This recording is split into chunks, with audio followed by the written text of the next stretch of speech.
This segment of the news is brought to you by Sun Oil Limited.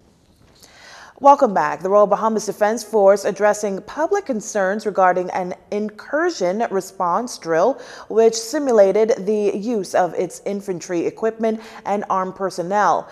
RBDF officials in a statement say it has been brought to the Ministry of National Security's attention that the drill raised unnecessary alarm and concerns from the general public. However, the public is advised that the simulated use of its armored vehicle and armed personnel was not a defensive posture taken against any particular actor, but an exercise to ensure the alertness and responsiveness to potential threats posed against the facility, which houses the Minister of National Security and the commander of the Defense Force.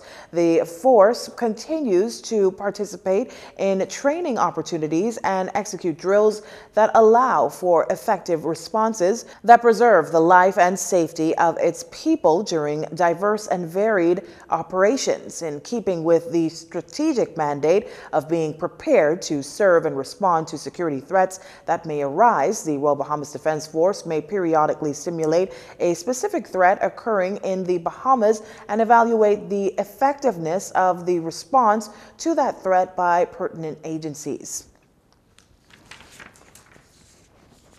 Amid reports of countries across the globe hoarding doses of the AstraZeneca COVID-19 vaccine, Health Minister Renward Wells says that in the international community, this is cause for concerns. He tells reporters this much ahead of his weekly cabinet meeting this morning. There's supposed to be global solidarity, and so the discussions are taking place at the level of the leadership, the global leadership, as to how it is we're going to see more fair and equitable distribution of vaccines. That said, Minister Wells says he thinks the whole case of AstraZeneca vaccines over the past 6 weeks has been interesting. First, the major countries, the rich ones, complained that they weren't getting enough doses. Then they said AstraZeneca didn't work over age 65, remember? Then we had to come back and they said, well, the study says it works over 65. Then there was the issue of some European countries holding on to the vaccines that were shipped to them en route to other countries. Then we heard the whole issue of all of a sudden AstraZeneca is a clotting problem, which we've moved beyond. And now the American study that was just released has sort of put to bed all of the concerns. AstraZeneca has been proven to be 79% effective. A study of some 40,000 persons in the US, 79% effective, 100% effective in keeping folks out of hospital.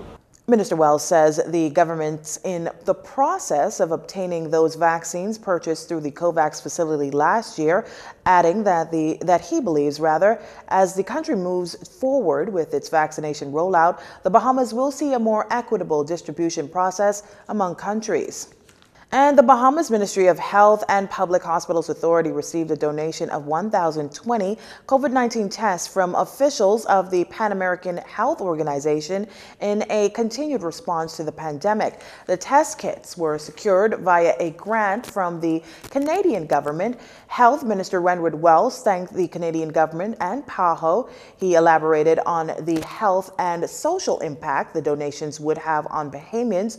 Throughout the course of the pandemic, PAHO's country office has also donated equipment to nursing homes, governmental and non-governmental organizations to reduce the risk of COVID-19 within vulnerable communities. Supplies and technical assistance to the Ministry of Health and partners are ongoing. You're watching JCN News. Stay with us. This segment of the news has been brought to you by Sun Oil Limited.